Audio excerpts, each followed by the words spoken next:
Alright guys, welcome back to Soaring Highs and Crushing Lows, episode 21, coming to you live from my parents' basement. Now guys, when I was recording these episodes in the crack shack, things were a little easier, okay? There was no one around, I had a hungry man. Now I'm living with my parents. It seems to me that they don't understand what quiet on set means, okay? I'm down here in the basement. They're coming down the steps. It's like, listen, okay? Stay upstairs. I need 45 minutes to get an episode done. That's all I'm asking. 45 minutes. I don't need you down here. Now, tonight, I'm drinking Pinot Noir. It's barefoot Pinot Noir. I paid $9 exactly from the Wine and Spirits here in Northeast Philadelphia. And it made me thinking. You know, living in Florida, whenever I wanted alcohol, it was easily accessible. Okay, I could get alcohol at the dollar store. I could get alcohol at Wawa. I could get alcohol at CVS. My God, I could get alcohol pretty much anywhere, and every kind of alcohol too at CVS in Florida. Any store in Florida you go to, you can get booze. And to me, that's a wonderful thing. To me, that says, hey, this person's an adult. If they want to come to CVS and pick up their prescription, who am I to say they can't have a bottle of Merlot? But here in Pennsylvania, it seems these people have a lot more rules and restrictions, okay? I don't like this whole, I have to go to a wine and spirits store to get liquor. You know, have a little faith in us as citizens. It's a little ridiculous. And I'm pretty sure like Philadelphia, South Jersey, we're the only ones living under these rules. Why? Maybe they don't trust us. But listen, we need wine. We need beer. We need them at Sunoco. Okay? That's just something off the top of my head. I want to talk real quick about it. I finally made it back down to the town of Wildwood.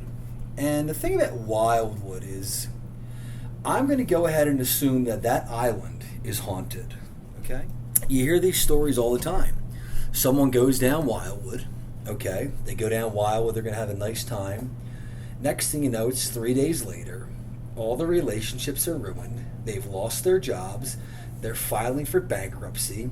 And they're living under the boardwalk. I mean, you hear this all the time. It's a story as old as time. So Wildwood, people were asking me to explain this to them. Wildwood is basically a vortex, okay? You might enter Wildwood. You know, when you're cruising over that bridge into Wildwood, it's all.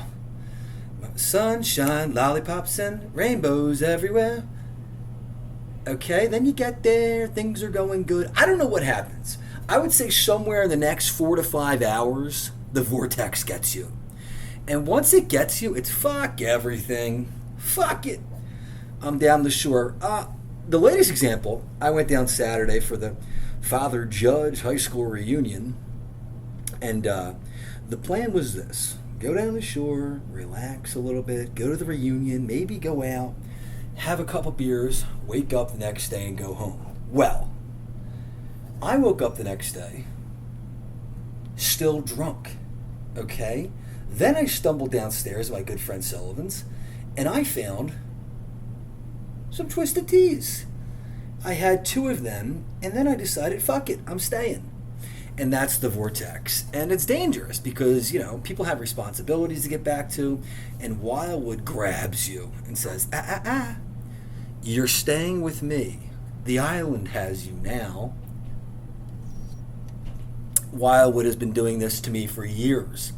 One of the worst stories that ever happened in Wildwood, I had woken up to discover that I had to be at work at 9 a.m. in the city. And I had woken up to discover that I had pink eye.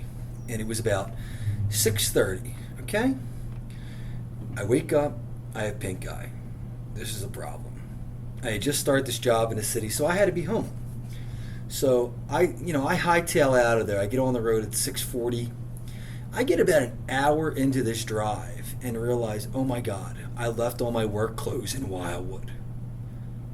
I had no choice. I had to turn around. At the time, I was a probation officer, and I only had one uniform, so I had to turn around.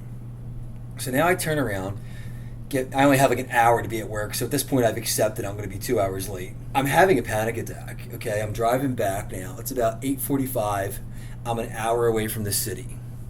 And I'm driving along 55. And there's a series of lakes along this road, okay? And I'm driving, and I am having a panic attack. I mean, people have had panic attacks on the way home. This was the granddaddy of them all, okay? This thing had a pulse. So I'm driving down 55, and to my right, I see this lake. And for some reason, this lake is telling me, Francis, jump in, jump in, jump in, jump in, jump in. I don't know what it was, but I pulled the car over immediately. I took off all my clothes, butt nude, ran and jumped into that lake. I felt cleansed. I walked out of the lake. I said, you know what? That is lake anxiety. So if you're ever driving down 55 and, you're looking for a little relief from your anxiety or whatever else is going on in your life, take your clothes off and jump in the lake. Lake anxiety. All right, that's all I got to say about Wildwood. Like I said, what can you say about the place is a vortex? Enter at your own risk. There's a ride on the Wildwood boardwalk called Dante's Inferno. That's not the scariest part about Wildwood. The scariest part about Wildwood is turning 21 and being sucked into Keenan's, being sucked into the inlet, being sucked into exit 6. You can't get out. That's the scariest thing to me. Forget about Dante's Inferno, please. Let's move on. Let's talk about sports real quick, okay? I hate the Philadelphia Phillies, okay? I mean, I despise them. Every time I bet on the Phillies, they lose. This year, to start the season off, I bet the Phillies the first 5 games. They lost all 5 games. Now, the Phillies at these games are usually minus 150, minus 200. They're big favorites, and they lose. So I kind of had it up to here with them. So since I'm back home, I download DraftKings, and I start winning some bets. And I'm up about $220 going into last night. And the Phillies are minus 207. They're playing in Williamsport. They're playing the Nationals, okay?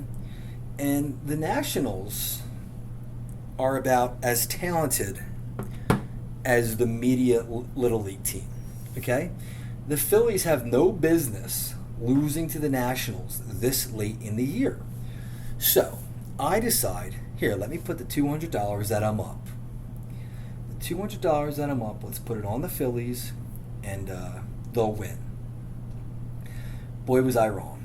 So I settle in, first inning, Nationals go up 4-0. Mayday, mayday, mayday, mayday. We are in some serious trouble here, okay? We're all in. All the chips are in on the Phillies to beat the fucking worst team in baseball. 4-0 in the first inning. Now, I know all you people listening to this, and if you're looking for a podcast that's going to stroke you and say, "Oh, Philadelphia, I love Philadelphia sports fans. You're so knowledgeable. I love you, Philadelphia sports fans." Keep moving, because this is not that podcast. I happen to think last night Bryce Harper comes to the game. He looked like the biggest jerk off I've ever seen in my life. He's got a Philly Fanatic bandana on, okay? He's got green batting gloves. He's got a green bat, and he's got green spikes. Hey, jerk off. You guys haven't clinched a playoff spot yet. You're playing the worst team in baseball. How about you stop playing in dress up? How about you get out of the Build-A-Bear factory, whatever the fuck you're wearing, and you just win the baseball game, okay? You need the win, Bryce. I'm Bryce Harper, man. I just love this city. I love Philadelphia. The heart, the passion. Fuck you, Bryce. I don't like when you lose me money. I don't like when you lose to the Nationals, 2 out of 3. And so I'd be going on a rant, and then the Phillies got this other kid, Nick Castellanos, and his son, Liam. He's at every game. Here's the broadcaster. Here's the 3-2 pitch to Castellanos. Swing and a miss, he strikes out again. But there's Liam. Boy, do we love that kid, Liam. Not me. I don't give a fuck about Liam. I care about winning the game. And it's just frustrating, okay? The Phillies, they lose to the worst team in baseball. And, they don't care. People say about this Phillies team, this modern Phillies team, how could you hate these guys? How could I hate these guys? Are you kidding me? They're some of the most insufferable individuals I've ever encountered in my life. So I will no longer be watching baseball. I will no longer be betting on baseball. When October comes, you guys can do all the dancing on your own yourselves, because I'm not doing it. We pause for a sip of our $9 Barefoot Pinot Noir. That's right, guys. Do you like Pinot Noir? Head on over to Wine and Spirits. Pick up a $9 bottle of Pinot Noir. Okay, we move on. So, since I've been back, I've been having to do odd jobs to make money. And one of these odd jobs is driving Uber and Lyft. Now, driving Uber and Lyft in a city like Philadelphia is probably, and not to make light of the situation in Ukraine, but driving Uber and Lyft in the city of Philadelphia is more dangerous than driving in Ukraine. Okay? It just is. Philadelphia, I don't know what the fuck to expect in Philadelphia. Are you kidding me? So I usually start my morning driving Lyft around 5:30. And I start getting Uber Eats here, Uber Eats there. Most of it, to be honest with you, is in the ghetto. And, for being poor, they sure do Uber Eats a lot. I can't afford to Uber Eats, but they're getting everything. This one, I'll tell you two stories, okay? Story time. This one broad. I get sent to the Roosevelt Mall in a little place called Assad's Chicken. Now, you pull into the Roosevelt Mall, and it's under construction, and you're thinking to yourself, what in the hell is Assad's Chicken? So, finally, I find Assad's Chicken. And Assad's Chicken is basically an old 24-hour photography hut where you used to bring your photos that you took on a camera and they would develop them. That's what Assad's Chicken is. And the order is loaded fries. Okay? If you're getting loaded fries from Assad's Chicken on Uber Eats, I'm going to go ahead and just assume that you might be obese. Okay? So anyway, nothing against her. So I pick up the food. Then I get a message. Please make sure everything is in there. I said, listen, I'm getting $4 for this order. I ain't opening the bag. I ain't checking for shit. Okay? I'm going to bring you your loaded fries, and you're not going to tip me because I never get tipped. I'm going to get the $4, which is a joke. And that's that. I'm not going an extra mile for you. Then I get a thing. Please bring the loaded fries into Ultra Beauty. So now I get to the Ultra Beauty, and it says, please bring them in. Now I'm walking in Ultra Beauty with these Assad loaded fries, looking for this woman. Let's say her name was Donna. I'm looking for Donna. I asked the lady at the front, hey, is Donna here? She's on the floor somewhere. Listen, Donna, I'm the delivery guy. I bring you the Assad's Chicken. I hand you the chicken. I fucking leave. I'm not playing hide and seek with you in the convenience store. But here I go up and down the aisles looking for, anybody like a jerk off. Hey, did anyone order loaded fries? Finally, I find her. This is what this woman says to me. She says, because on Uber Eats, they got to give you a PIN. When I bring the food to you, it's not enough that I'm getting $3 for the delivery. Now I have to wait for you to give me a 4-digit PIN. So I'm sitting there, and she says, wait a second, I want to make sure that everything's there. Hey, lady. Hey, fatso. I don't work for you, okay? Give me the fucking PIN so I can get out of here. She opens the bag, she checks, and everything's there. Now, she says, oh, good, everything's here. I'll give you the PIN. Sweetheart, if everything wasn't there, do you honestly think I was going back to Assad's Chicken? Do you really think that for $4, I'm going to go up and down the boulevard to make sure that your loaded French fries are up to par? Get the fuck out of here. I'm not doing that. So all you people Uber that are lazy enough to order Uber Eats from fucking McDonald's, first of all, go drive there, okay? Don't ask your Uber driver, your Uber Eats driver, check my order, make sure everything's there. Fuck you. This is an interaction between you and the business where you bought the food from. I'm a third party. I don't care. I don't care if the food gets there. I don't care if it's cold. I don't care if it's soggy. You ain't tipping me anyway, okay? And by the way, shame on you, Uber Eats, paying these Uber Eats driver. I had a couple deliveries, $2.90. Hey, Jack, a gallon of gas is $4. So I got to make 2 deliveries just to afford a gallon of gas? I don't think so. Now, the next story I'm going to tell you is just completely insane. I pick up a woman, and without being racist, it was something along the lines of Lakeisha. Is that racist? We're towing such a fine line on this show. Her name was something ridiculous. So, I'm to pick up, let's just call her Passenger A to avoid any sort of cancellations. So, I'm to pick up Passenger A at a house in Olney. Now, I pull up to the house in Olney.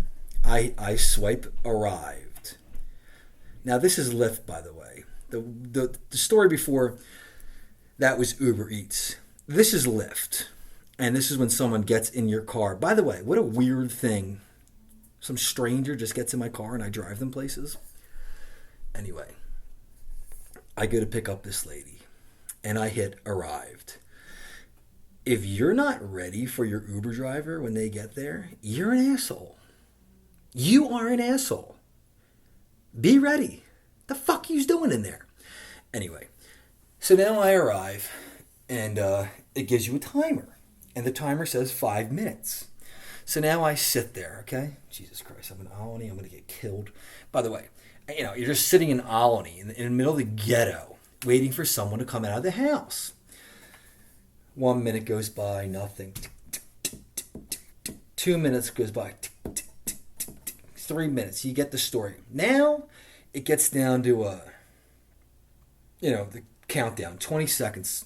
And if they don't come out in that 5 minutes, then you get a cancellation fee, $5. So time is about to expire. 3, 2, 1. Here comes Passenger A. And she looks rough. Okay? She looks rough. I mean, she looks rough. Piercings on her eye, piercings on her mouth, her nose is pierced. She's got a red Solo cup filled with something. She's got this humongous belly, and she's got, I believe, a shower curtain or something on her head. And she's wearing booty shorts. So I hope I painted a good enough picture for you there, but she's pretty much a grotesque monster. She's coming in my car. Now some man is following her, and he's a scroungy little guy, and she gets in the backseat of the car. They're making out. Okay? Look, please, just get in the car, close the door, and let me take you to the destination. These two are playing tonsil hockey. Okay? Finally, after they're done sucking each other's tongue, Passenger A gets in the car. Now, this is how this conversation goes. And again, I'm gonna talk like the lady talked. If this is racist, I apologize. I don't know where the line is anymore. I'm just telling you what happened. She goes, "Man, I'm tired of that motherfucker. Just tired of him. He too emotional and shit. Motherfucker don't know how. Motherfucker, he don't know how to foreplay. Motherfucker, he can't even draw me a bubble bath. I'm tired of his fucking ass." So I'm driving the car. Sorry to hear that. She says, "That pussy." She goes, "That pussy. Man, that dude's a pussy." She's calling her boyfriend a pussy. Now wait. Why are you telling me this, lady? So I'm just sitting there. Then she progresses to saying this. She says, "I'm going to my girlfriend's right now. She gonna suck my pussy. That dude right there, that dude." And by the way, she's not saying that dude. She's saying that explicit. She's saying that N-word. Okay? I know I'm not allowed to say it. I'm not going to say it. But that's what she's saying. But she's saying, that dude don't know how to eat pussy. That's why I be going to my girlfriend's house. She be eating the best pussy. And I'm driving the vehicle saying, oh, really? At this point, I'm at a loss for words. The lady's in my back seat drinking, telling me that her boyfriend, that dude, can't eat pussy, can't draw a bubble bath, and can't make no dinner. And he also can't foreplay. So, like many of us, she's having some problems in her relationship. So, by the way, we're driving down Broad Street. We're just cruising down Broad Street. Now, this is where it starts getting crazy. She starts saying to me, oh, baby, look at those eyes. You got blue eyes. You sexy. You sexy. Them eyelashes. Man, I'd eat you up. I'd suck your dick. And by the way, I've been in a drought lately. I could have been in a 1,000-year drought. That lady ain't getting anywhere near my pee-pee. Not going to happen. So I'm just laughing. What can you do at this point? This lady's obviously crazy. We're having a good time. I'm entertaining the conversation. That's because I'm a 5-star Lyft driver. I don't know if I told you guys this before. Not many things I brag about in this life, but I am a 5-star Lyft driver, and I take that. I wear that with a pride. I wear that as a badge of honor, and as I should. Okay, I've given over 1,300 rides. I have a 5-star rating. Take a little pride in what you do. Anyway, so now we're getting closer to Temple's campus. And she says, how you protect yourself?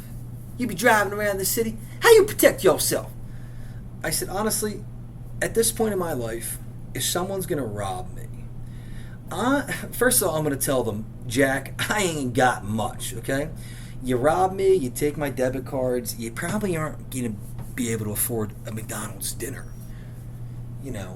If you're going to rob me and take my cards to McDonald's, you better know my order, because that's all you're going to be able to afford, and that's a McChicken and a single cheeseburger. That'll run you about $4, and then you might be able to afford that. Anything other than that, you're probably going to get declined, okay? And getting your card declined is a very demoralizing and humbling experience. So when you rob me, keep that in mind. The other thing is, if you take my car, if you rob me, carjack me and take my car, I'll shake your hand. I will shake your hand. You are doing me a great favor.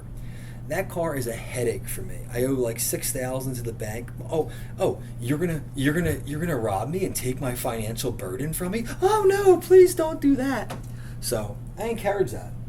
But this is where it gets nuts. She says, I don't leave the house without Big Bertha. And she pulls out a silver pistol, a gun. Now, I'm driving down Broad Street, okay, listening to the Andre Gardner show on 102.9 MGK, and there's a woman with a gun in my back seat. Okay? Let's paint the picture for the people listening at home. I'm driving a 2014 black Ford Escape down Broad Street near Temple's campus. I'm Frnacis. I'm 32-year-old white male. I'm driving passenger A, who is a 56-year-old African-American female, and she has a gun. Okay? Do we have an image? Okay, great. She tells me, you need to protect yourself. I tell you what, when you drop me off at 17th and Diamond, you give me $175 cash, $175 cash, I'll come back downstairs with a gun for you. I said, listen, I'm not a gun person. People can have guns all they want. I'm not going to, it's your Second Amendment, blah, blah, blah. I don't like guns. I have no interest in guns, okay? I've never had one. I'm never going to have one. And that's just the way it is for me. I'm not interested in it. I'm really not. It's not that I'm against guns. I just don't do it, okay? It's not my scene, Jack. So she offers me to buy a gun. Now, for anyone that might be listening to this show that's anti-gun, that thinks there needs to be more gun laws, in Philadelphia, you can go drive Lyft, and for $175, passenger A will get you a gun. Okay? So make all the laws you want. Okay? You got a bigger problem on your hands there. Now, I actually, guys, I'm going to be honest with you. I'm at 25-minute mark right now. I am touching cotton. I have to take a shit. So I'm only going to do one more story here, then we're going to wrap it up. Because, like I said, there is a poop brewing in me that is just, whoo-wee. It's going to be a problem. You guys know how it is, though. You're touching cotton. Now, I wanted to talk about this last week, but I just didn't get around to doing the episode. Lil Tay. Okay? Y'all know Lil Tay. Maybe you don't know. Lil Tay is a 9-year-old rapper. She goes like this. I'm 9 years old, motherfuckers. I'm 9 years old. I got more money than you. You live with your mom and dad, you bitch. You bitch. I'm Lil Tay. Fuck you. I drive a Ferrari. I got stacks on stacks on stacks. And she's 9 years old. Doesn't she sound like a charming little girl? She reminds me of, the girls, as little girls in America. She's just beaming. So that's Lil Tay. Lil Tay was relevant about 4 years ago when she blasted onto the scene making fun of everyone, saying that she's a 9-year-old girl and she has more money than you. And she's flexing it. She's throwing around her money. Now, fast forward, no one hears from Lil Tay for like 4 years. All of a sudden, last week, Lil Tay is dead. That's the news story that comes across. Lil Tay is dead. And I'm thinking, well, that stinks. Because that little girl right there reminded me a lot of Rosa Parks. She reminded me a lot of, why am I drawing a blank on female historical figures? She reminded me a lot of Susan B. Anthony. Her bravery reminded me of Harriet Tubman, quite frankly. But Lil Tay was just a pioneer for little girls in this country. So you can imagine how distraught I was when I found out the news that Lil Tay was dead. I said, oh no, not Lil Tay. She was the most humble little girl. And I am joking because, I think Lil Tay is a victim of child abuse. Her parents forced her to get into this life. And I really was like, wow, that's actually horrible if she's actually dead. Because her parents should be arrested and her dad should be beheaded for what he did to this little girl. Okay, I'm being serious. I don't like the guy. He's exploiting his 9-year-old daughter. It's just disgusting. So Lil Tay dies and I begin my grieving process. Only to find out her agent can't confirm whether or not she's dead. So a day goes by, Lil Tay makes a statement that she's not dead and she's still got more money than you. So, here is sort of the playbook if you become famous and then you become irrelevant. Once you become famous, you lose irrelevancy, fake your death, and you're back for a week. All right? But Lil Tay, I will tell you this. I'm a 32-year-old man. You do got more money than me. You do got a better car than me. And you're probably not living with your parents. So, Lil Tay, I salute you. All right, guys, that's going to be it for Season 1, Episode 21 of Soaring Highs and Crushing Lows. We'll check back next week. Thank you once again for tuning in. Goodbye.